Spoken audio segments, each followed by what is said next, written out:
Ele tomou 3 tiros na cabeça. O chefe, caiu tiroteio agora na área, na época não tinha 46, era só terceiro, né? Falou, caiu na área do terceiro, policial rodoviário baleado. Falei, puta, mano, deve ser. A gente montou nas barcas e correu pra lá. Quando a gente correu pra lá, cara, tava o carro dele, uma poça de sangue com um pouco de miolo. Nossa. Aí eu já vi que o negócio era grave, só que, por incrível que pareça, cara, tinha um rastro de sangue subindo pra avenida. Então, quando ele pegou a arma, ele conseguiu efetuar um disparo e acertou um dos vagabundos. E aí, cara, a primeira coisa nossa é o policial, né, cara? Eu corri pro hospital Heliópolis. E aí, cara, quando eu entrei, e aí eu vou dar o testemunho de fé, depois eu vou dizer o que aconteceu com tudo isso daí. Quando eu entrei no hospital, eu subi, fui lá no centro cirúrgico, TI, o médico saiu do centro cirúrgico, olhou pra mim e falou assim, tenente, o que ele é do senhor? Eu falei, não, ele é meu comandado, não tem parentesco. Ele falou assim, então é o seguinte, eu não sei como que o senhor vai dar essa notícia, o senhor avisa a família que aqui é óbito. Ele ainda não faleceu, está em cirurgia, mas não tem como, ele perdeu mais de 1/3 da massa encefálica. Nossa. Eu falei, nossa, doutor do céu, moleque novo. Ele falou, não tenho o que fazer. Eu abri a cabeça por causa da pressão. Nós estamos fazendo o tratamento ali, mas eu nunca vi ninguém sair dessa. Então já prepara alguém forte da família, porque a coisa é muito ruim. E aí essa irmã dele chegou e falou assim, tenente, como é que tá meu irmão? Eu falei assim, ó, prepara sua mãe e suas irmãs que a coisa é grave. Eu acho que não tem condição. Ela falou assim, não, ele vai sair daí bem. Eu falei, não, eu tô sendo sincero com você, eu não tô mentindo. Ele não vai sair daí bem, ele perdeu mais de 1/3 de massa e o médico falou que não tem condição, nunca viu ninguém sobreviver a isso. Ela falou, você não tá entendendo, meu irmão vai sair daí bem. Eu falei, será que ela não tá entendendo? É choque, ela tá em choque. Aí eu falei assim, não, tudo bem, o que você vai fazer? Não, eu vou descer. Eu fiquei lá em cima ainda um pouco, porque eu comecei a acionar as equipes que a gente ia caçar os caras. E eu desci. Quando eu desci, no hall de entrada do Hospital Heliópolis, devia ter, cara, umas 40 pessoas da igreja dele, de mão dada num círculo de oração alto. Eu nunca tinha visto aquilo. Na minha religião, eu nunca tinha visto. E eles oravam com uma fé, cara, que quando eu passei, eu me lembro de ter me arrepiado. Eu falei, caramba, meu. E a mãe dele tava no meio, e as irmãs, e um monte de gente. Eu cheguei na irmã dele que tava no círculo, eu falei assim, ó, nós estamos indo catar os caras que fizeram isso com ele, mas eu vou deixar uma viatura aqui. Cara, o cara deu entrada em Mongaguá. Caralho! E a minha barca de Mongaguá foi lá. E quando a barca chegou lá, os caras, chefe, deu entrada um espertão aqui de Mongaguá. Nós descemos, esse meu irmão tava junto comigo aí, mais outro maluco, cara. E quando nós entramos, a tia desse demônio era a enfermeira do PS. E começou a querer crescer, só que naquela época não era que nem hoje, né? Nós peitamos, fizemos o que tinha que ser feito e resgatamos esse vagabundo baleado de dentro do PS. E de dentro do PS, ele foi com a devida conversa, vamos dizer assim, e incentivo verbal, dando os outros. E nós passamos a noite trampando e conseguimos pegar os caras. No outro dia, montamos a equipe de novo, voltamos lá no PS. Quando nós chegamos no PS... eu falei, mano, e aí, já liberaram o corpo? Falei pra viatura. A viatura, não, chefe, ele não morreu. Eu falei, como não morreu? Falou, ainda não.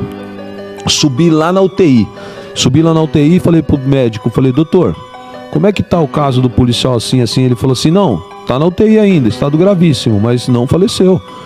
Falei, mas qual que é a situação? Ele falou assim, não tem condição, meu amigo. Você perdeu mais de 1/3 da massa encefálica. Ele perdeu a caixa craniana toda aqui. Passou uns 3 meses e eu mantendo viatura 24 horas todos os dias. Por isso que a família me adora e eu sou padrinho de casamento dele. Passou uns 3 meses, eu fui fazer uma visita pra ele. Ele tava amarrado, braços e mãos. A cabeça dele, cara, tava do tamanho isso aqui, assim, ó. Fachado, parecia uma melancia cortada no meio. O rosto dele escuro de sangue.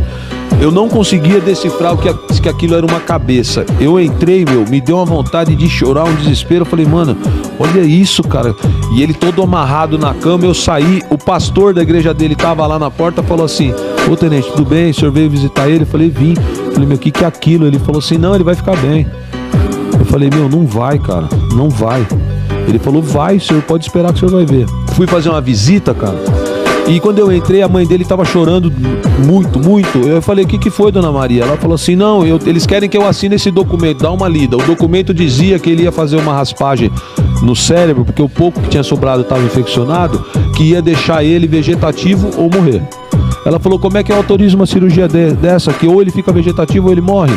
Aí eu falei pra ela assim, ô dona Maria, se a senhora teve fé até agora, o que mudou? Mano, ela enxugou as lágrimas assim, olhou pra filha dela e falou assim, nossa, ele tem razão. Pegou e assinou. Beleza. Eu voltei no dia seguinte, ele tava amarrado na cama e ele ficava se debatendo, ainda inconsciente, se debatendo na cama. Eram uns espasmos estranhos. Aí beleza. Depois de mais uns meses, eu fui lá, ele tava com a cabeça já mais desinchada, só que um buracão aqui. Se olhava pra ele, era um L. Eu olhava pra ele, ainda ele virou pra mim e falou assim, ó, lembro até hoje, cara, a mãe dele sentada, a irmã e a ex-mulher. Ele falou, oi, chefe, zoado. Agora eu fiquei impotente. Eu não vou mais ter condição de... A mãe dele ainda virou pra ele assim, cala a boca, meu, você tá vivo. Ele ficou nesse processo quase 1 ano e meio de hospital. Quando ele saiu, ele tava com o lado esquerdo paralisado, sem caixa craniana, que era uma pelezinha, porque não tinha cérebro. Veio comitiva de Alemanha, Canadá, Estados Unidos, de médicos estudar o caso dele, porque ninguém conseguia entender como esse cérebro readaptou funções. Não tinha caso ainda de estudo de tão pouco cérebro sobrando e a pessoa tá enxergando, falando com movimentação do lado direito. Aí, cara, isso 1 ano e pouco de hospital. Aí a esposa separou dele. E ele teve num determinado momento, ele teve alta. Quando ele teve alta, ele morava num apartamento muito alto, ele tinha instinto suicida. Porque uma parte do cérebro que ele perdeu era a parte do freio das emoções. Então vinha a vontade de se matar por causa da tristeza e o caramba. Eu tinha que deixar um policial dentro do apartamento para ele não pular a sacada. Puta que pariu, mano. Aí, olha a história desse menino, cara. Um policial com 3 disparos de um diabo. Aí, mano, ele começou a fazer fisioterapia, foi melhorando e quis voltar pra PM, cara. Ele entrou com uma ação judicial para continuar a trabalhar. Olha isso. Enquanto tem cara com qualquer coisinha querendo se encostar e não trabalhar, ele conseguiu não ser aposentado por invalidez e ia trabalhar no 1º Batalhão Rodoviário. Ele usava o bibico para tampar o buraco e meio que manco, trabalhava fardado e trabalhando. E eu fui visitá-lo algumas vezes nessa época. Ele falava assim, chefe, eu vou passar na academia ainda, eu vou ser oficial. Caralho, olha essa história. Aí, meu, olha isso. Aí, passou um tempo, cara, as irmãs dele me ligaram. O que acontece? 2 nós não prendemos no dia. Só que tinha um subbicho solto, que era o Santana, o capitão do mato, que já tinha plotado os caras.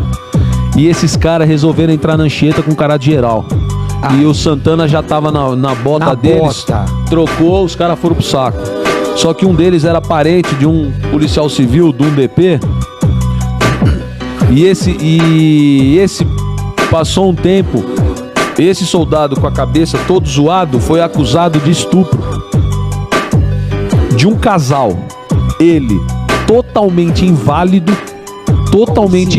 teria rendido um casal, estuprado o cara e a mina. E foi preso. Preso foi pro Romão Gomes.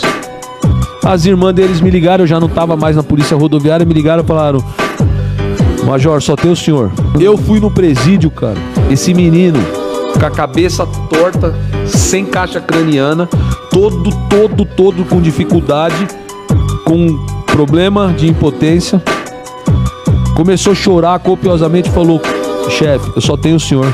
Todo mundo me abandonou, eu tô preso, eu não consigo me defender por estupro, eu não tenho nem esposa mais, não tenho mulher, não tenho nada, tô desse jeito e tô respondendo um duplo estupro.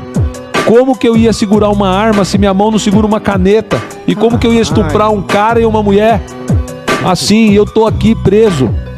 Cara, ele ficou preso 1 ano e meio no Romão nessa condição. Eu fui a única testemunha dele da PM. Esse cara foi absolvido. Saiu. Pediu pra voltar a trabalhar. Começou a fazer faculdade de Direito. E ele é muito engraçado, cara, porque como ele perdeu essa parte do cérebro que freia, ele fala o que vem na cabeça dele. Ele chegou, ele falou: ó, o senhor é padrinho do meu casamento. Eu falei: como é? Não é assim não, mano. Ele é tal dia e você tem que arrumar uma roupa vinho pra sua mulher e um terno assim, ó, nessa casa aqui. Eu falei: ô, calma, respira. Não tô nem sabendo que você vai casar. Ele: não, eu conheci essa moça aqui, ó, apontando pra mulher dele. Aí ele falou assim: ela é da hora, não é, chefe?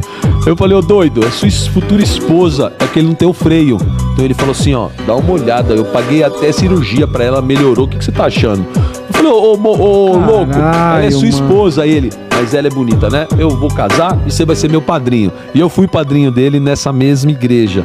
Então, cara, eu gosto de contar essa história, porque assim, apesar de eu não ser evangélico, cara, a fé dessa família, a união daquela comunidade orando por um policial. Hoje ele colocou a capa, né, craniana, você olha ele. Tá normal. Ele, com fisioterapia, ele já retomou muito movimento, ele ainda tem uma certa dificuldade.